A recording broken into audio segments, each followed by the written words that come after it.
Raising Unicorns. Harmon Brothers. Welcome back, everybody, to another episode of Marketing Headlines. It's time for the marketing headlines. Okay, so first off, have you heard of Fully Conscious Baby? Fully Conscious Baby? I have not. Okay, viral trend. Mom says, "Who's excited to go to the Four Seasons Hotel?" And the baby goes like, "Me." And Is this a TikTok trend? It's a TikTok trend. Okay. But This is why I'm ignorant. But they did say yes. they said yes. They Okay. said they gave them a really nice bougie hotel room, and then they made more content with the baby. So there's a video of the baby like eating pasta in a suit at the Four Seasons, and get this, they made videos in the hotel and garnered an additional 43 million views and thousands of comments, and got a slew of followers from connecting with that the viral content moment. creator did, or did Four Four Seasons? Seasons. Oh, wow. Four Seasons did. Very nice. Yeah. So TikTok is so interesting that way because I feel like that's one thing that like Instagram and YouTube have not replicated, where things can just pop off like the same way. Like you don't have like those moments where it's just like a cultural phenomenon for like half a week. yeah, You know what I mean? Or like maybe a couple weeks at most. it's more of a slow burn. Is that what you're saying? Yeah, well, it's just like it's interesting how like they all are doing organic like content feeding. You know, it's all algorithm based. Yeah. But for whatever reason, it feels like the stuff on TikTok goes way bigger, way faster than either YouTube or Instagram. And I don't know if it's just because the way that their algorithm is, or if TikTok's just picking winners. They're like, this is going to be a trend. You know, they shove it on everybody. My theory is it's part algorithm and part people who are on TikTok for more hours in a day than Instagram or Facebook. So it can That's spread also faster. like so alarming. But I will also say another part of the reason I think this was so successful is because they made someone's dreams come true.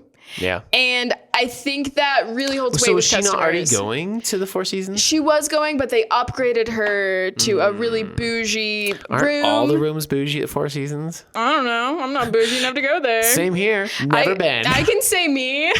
Take me, Four Seasons. Look at me. I'll upgrade and won't wear this jean jacket. Yeah. They served the baby's milk on a silver platter. Wow. Yeah. Bourgeois. So we've done this, not on a trend is the hard part, I think, but like with like chapbooks. Well, that's okay. It's just like treating your audience. Yeah, like they did, like if you refer 5 friends, you can get chapbooks for free for life. Like it was Yeah. a huge like giveaway where like wow. only a handful of people did, because it actually was kind of hard to get 5 friends to sign up for chapbooks. Oh, really? I mean, I don't know. Who has friends these Who days? has friends? I mean, we just all look at TikTok all the time. Yeah. But they did that, and like having like such a big giveaway, like still made financial sense for them. But it was also like this huge deal where it's like you get this for, oh no, it was 5 years. That's what it was. It wasn't life. It was 5 years, but it was like a huge like monetary value that they were giving away to them. It was like, oh, that's so nice and dreamy. Yeah. I mean, it's not the Four Seasons, but it is like doing something that goes above and beyond for your customers in an unexpected way that's not transactional, I think is the key. And like showcasing that you're trying to take care of the customer. Yes. Yeah. And in a way that doesn't feel gimmicky, that feels really organic. And just like really kind of spoiling people who already like your brand. Yeah. I think that just really goes a long way. Yeah. The lesson coming out of this is, I think, really like finding ways to delight your customers. Yes. Can garner a lot of goodwill and a lot of things that's like people like seeing people like be spoiled. That are like Yes. random Joes rather than like an influencer who already has a huge amount of money. Yes. Right. I think that might be That's such a good point. It feels like an ordinary family. Yeah. And you can do that with UGC content so easily. If you give away free content and go above and beyond, even if it's like beyond the review, you know? And yeah. It feels less transactional, more like, oh, you're like our core customer. Yeah, we want to take care of you. Yes. Yeah. Agreed. Okay, I got one for you, Shay. All right. Okay, so there is this trend that people are getting rid of their trendy cookware that they bought on Instagram. Do you know what I'm talking about? Yes. The non-stick cookware. And I fell for it. Did you? I fell for it. What one did you buy? Caraway. Caraway, okay. And I will say the only cool part was they sent me 2 like free pieces of cookware accidentally. I checked my bank account, they didn't charge me. Nice. And I asked them about it, and they're like, you can just keep that.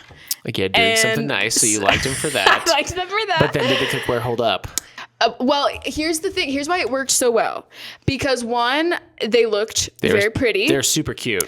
Two, so many influencers hopped on board. They got so many reviews so fast that it felt reliable. Yeah.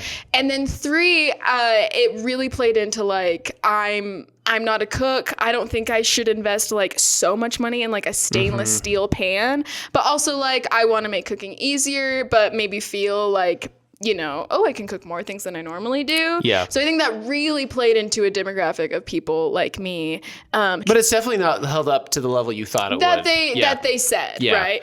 And so this is an area where I really feel like, because UGC content got them to where cranked them out. This is an area where agencies can really help you out. If you have a product that you need to prove it's durable and it lasts long, I feel ad agencies are better at demonstrating that. They have more resources to prove that and show that to your audience. Or creative ways to figure out how to showcase it, right? Yes, because like for example with Kizik, he made an ad that showed what your shoe looks like if it's stamped if you're putting your heel in, sliding your heel in into like something like a Van slip-on rather than like a Kizik slip-on. Yeah, and we did like 10,000 like step-ins, and the heel looked horrible, and the Kizik heel looks almost great. Brand new, yeah. And that's, to me, that is so convincing because you put them both through a test and it's very clear that the product that Kizik won in that instance, Yeah. And if I had seen this pan, if they had shown me like how it looked after being cooked on for 20 times, I would have immediately known like, oh, it's not a good pan. This is not a good pan. And this is actually, if you own a stainless steel pan company, like this would be a great time to hop on and show. And be like, oh, want to see what ours looks like after 20 times versus theirs? Compared to a nonstick. Yeah. Well, I think too, like this is a tough line that we, especially like me, like in my role as like, chief creative officer and CEO, like in those two roles that I've had, like almost like you don't want to like come in and like pop their bubble and be like, your product's crap. But at the same time, like I feel like it's been our responsibility to be like, your product could be better, or like helping them improve upon it, or like help us understand, are people not taking care of them properly? Yeah. Is there certain ways you need to wash it, or certain things you need to not use to like ensure they're like the longevity of them? You know what I mean? Right. Like, because I feel like, and if the answer is no, they're just really cute and they fall apart after 20 uses, I'd be like, I don't think we're the right partners to do advertising with, because we want to have products that are killer and that we stand behind. So if you have something that lasts and you can, again, like showcase it. And like you said, like UGC can't always prove that if you're a new product. And I think too, with how easy it is to go and get someone bought and paid for as far as UGC. Yeah. And I think there is... Reviews don't mean what they used to. Yeah, there's a level of distrust there where you're like, I think people can just buy this crap now. They can buy videos of people being like, oh my gosh, I love this Callaway like pan. It's so cute. I've had it forever. And it's like, but really have you? Yeah. Because then when like it actually comes to it and people are actually like, I hate this crap. And it's like breaking and it's chipping or is not, the nonstick is completely gone. Yeah. They kind of like when the hammer drops, it's kind of like, oh no, that doesn't have the quality to back it up. Right. And that's going to be, don't want to be them trying to dig that out of that hole. Yeah. You know what I mean? Right. So this last one isn't really, I don't think it's a viral ad necessarily, but I've been seeing these ads, they're books for your dad. Have you seen those? Keep going. Sorry. Yeah. I didn't mean to cut you off. They have these really thought-provoking questions to ask your dad. They probably haven't asked him, especially if you're me and your dad's dead. It's like, how do you do it? Did Dad Club. It made me think, because I've had actually quite a few guys in my life be like, oh yeah, like one guy was like, I bought it, and then I had two other guys who were like, I'm really thinking about it, I know I should, and like, let's see if I do. Yeah, the journal with the prompt, or the book with the prompts. So I've been served an ad for Storyworth, which is a journal where they have prompts, interesting prompts about your dad's life, so you can document it before you forget and before your dad, hits the bucket, as the old saying goes. Hits the bucket? I think it's kicks the bucket. You're right. But both of our dads are dead, so high five. We can say whatever we want about their bucket. But we hit it. But I thought, so I've had some friends who, I have one friend who bought it, and I have two friends who were like, I've been thinking about it. I probably will get it eventually. It's kind of a vulnerable thing to get, I think, because you have to basically admit you don't know that much about your dad. Or your parents, yeah. Or your parents. But it made me think, because people have been talking about it, so it's at least a conversation point. And it made me think one really important aspect about ads is focusing on how it contributes to your relationships with people. Yeah. And, I think like we really try to do that in our ads. So many of our ads actually feature a couple or a mom and a dad or a mom and a kid. Yeah, like mom and dad or mom and kid. Yeah. Dad and kid. It's rarely just one spokesperson to camera, because, the importance of a product in your life really isn't complete without like the people in your life and how it impacts them as well. Yeah, there's an old saying we have kind of kicking around our creative team that it's not what does the product do, it's what does the product, like, what does it do, and what does that mean for you as the consumer, right? So for certain products that save you time, it means you can spend more time doing other things you'd rather be doing, right? Yeah. And I think that's like, or what is the benefit versus the feature. Yeah, like, so it's like, this is the feature is like what it does. The benefit is how does that actually translate into your life? What does it mean for you as a consumer when you use this product, right? My dad passed away when I was pretty young, and now I'm like, that would be so cool to have a book of memories where I'm like, I don't really know that much about him. Yeah, not to bring it down. But like you feel like you could have known who he was, yeah, right? A little bit more outside of just secondhand memories that people have shared with you in your life. So not just to sell this product, although very cool, and of course, if you want to work with us, our affiliate link is in the bio below. And this is cliche, but emotion sells. And so you see sometimes ads where it's like, boom, boom, boom. Can you believe this does this? And it does this, and it also does this. And those are great, and they have their place. But, I think like authentically creating emotion and not like a cheesy way. Yeah. Like, and or overselling what it can do. Right. Like, I think that can, and we had a client who said, people don't buy this product for themselves. They buy this product for their kids. And that's the emotion that we're trying to sell.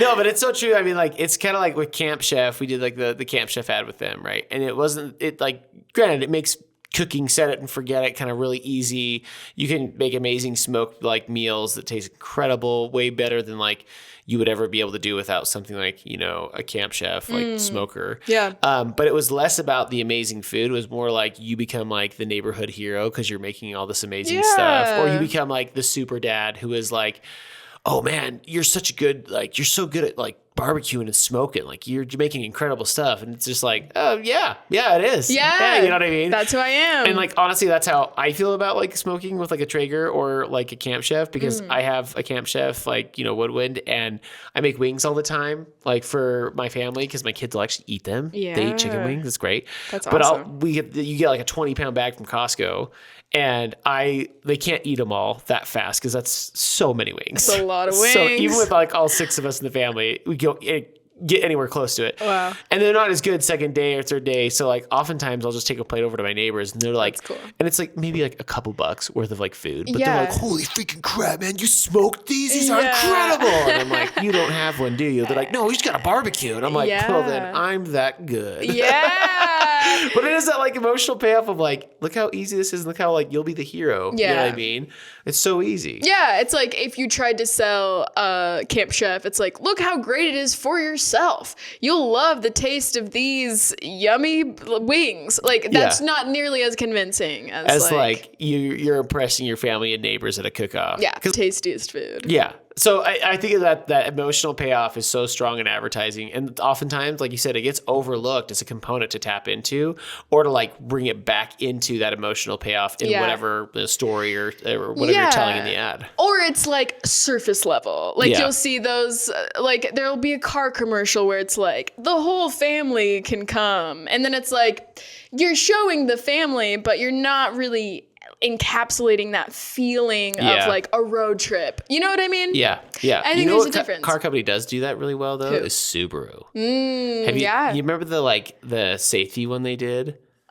Where there's like it's like a car like it's being towed away, and they're like, oh my gosh, what happened? It's a Subaru. It's like destroyed. I thought this was the best campaign. Yeah. And it's like, yeah, it's a pretty bad wreck, but they all lived.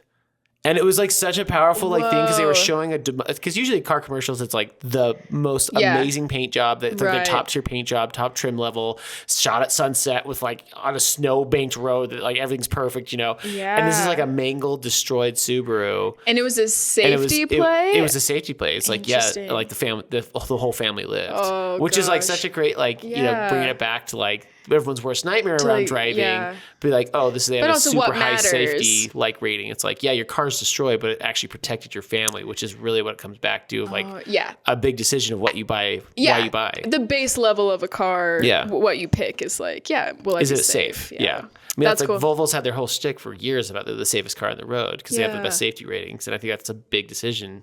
All right, great marketing headline, Shay. Thanks. Dad Club. I don't know if you think that's funny. I just keep saying it. I love it. Thank you for watching Raising Unicorns. Subscribe now.